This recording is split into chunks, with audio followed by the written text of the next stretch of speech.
क्या आपको पता है कि खून लेने की गलत क्रम से रिपोर्ट गलत आ सकती है? ये छोटी सी बात आपकी सेहत की सही जानकारी के लिए बहुत मायने रखती है।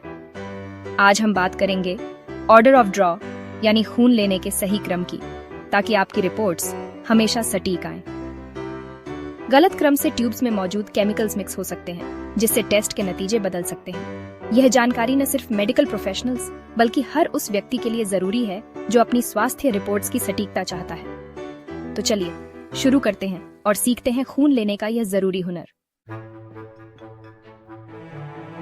ऑर्डर ऑफ ड्रॉ में सबसे पहले ब्लड कल्चर बॉटल या येलो टॉप ट्यूब आती है, क्योंकि इससे संक्रमण की जांच होती है। अगर इसे बाद में लिया जाए तो दूसरी ट्यूब्स के एडिटिव्स से सैंपल में मिलावट हो सकती है, जिससे रिपोर्ट गलत आ सकती है। ब्लड कल्चर बॉटल्स दो तरह की होती है, एरोबिक और एनारोबिक, जिनमें पोषक माध्यम और एंटीकोएगुलेंट होता है। सैंपल लेने से पहले बॉटल को अल्कोहल से अच्छी तरह साफ करें और सही मात्रा में खून लें। खून लेने के बाद बॉटल को हल्के से मिक्स करें। यही पहला और सबसे अहम कदम है गंभीर इन्फेक्शन की सही पहचान के लिए। अगली है लाइट ब्लू टॉप ट्यूब, जो कोएगुलेशन टेस्ट्स जैसे पीटी, पीटीटी और आईएनआर के लिए ली जाती है।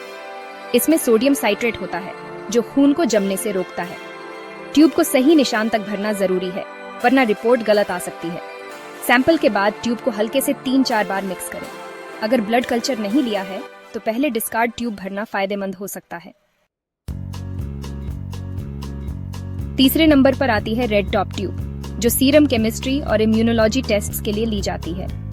यह या तो प्लेन होती है या इसमें क्लॉट एक्टिवेटर होता है, जिससे खून जल्दी जमता है। सैंपल के बाद ट्यूब को क्लॉट होने के लिए 6 DDH दें और फिर सेंट्रीफ्यूज करें। रेड ट्यूब से शुद्ध सीरम मिलता है, जो कई बायोकेमिकल टेस्ट्स के लिए जरूरी है। सही क्रम का पालन न करने पर क्लॉटिंग प्रभावित हो सकती है, इसलिए ऑर्डर ऑफ ड्रॉ जरूरी है। रेड ट्यूब के बाद आती है गोल्ड या टाइगर टॉप SST ट्यूब, जिसमें क्लॉट एक्टिवेटर और एक खास जेल होता है। सेंट्रीफ्यूज करने पर यह जेल सीरम और ब्लड सेल्स के बीच बैरियर बना देता है। इससे सीरम को निकालना और ट्रांसपोर्ट करना आसान हो जाता है और सैंपल की गुणवत्ता बनी रहती है। SST ट्यूब का इस्तेमाल थायराइड, विटामिन D और ट्यूमर मार्कर्स जैसे टेस्ट्स के लिए होता है। सैंपल के बाद ट्यूब को हल्के से मिक्स करें और क्लॉट होने दें। अब आती है ग्रीन टॉप ट्यूब, जिसमें हेपरिन होता है। यह प्लाज्मा केमिस्ट्री टेस्ट्स के लिए ली जाती है। हेपरिन खून को जमने से रोकता है, जिससे तुरंत प्लाज्मा मिल जाता है। लिथियम हेपरिन सबसे आम है, क्योंकि यह इलेक्ट्रोलाइट टेस्ट्स में बाधा नहीं डालता। सैंपल के बाद ट्यूब को 8-10 बार हल्के से मिक्स करें। सही हेपरिन का चुनाव टेस्ट के अनुसार करें, ताकि रिपोर्ट सटीक रहे।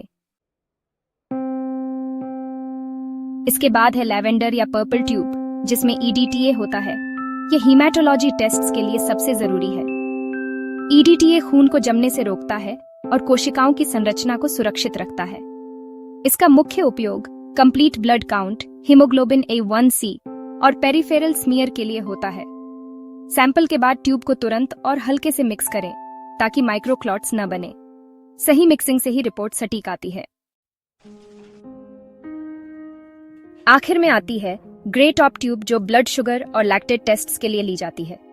इसमें पोटेशियम ऑक्सैलेट और सोडियम फ्लोराइड होता है। एक खून को जमने से रोकता है, दूसरा ग्लाइकोलिसिस को। सोडियम फ्लोराइड ग्लूकोज को स्थिर रखता है, जिससे रिपोर्ट सही आती है। सैंपल के बाद ट्यूब को 8-10 बार मिक्स करें। डायबिटीज के मरीजों के लिए यह ट्यूब बेहद अहम है। तो दोस्तों, यह था खून लेने का सही क्रम, ऑर्डर ऑफ ड्रॉ, जिससे रिपोर्ट्स सटीक आती हैं। याद रखें, blood culture yellow, light blue, red, gold SST, green, lavender, grey.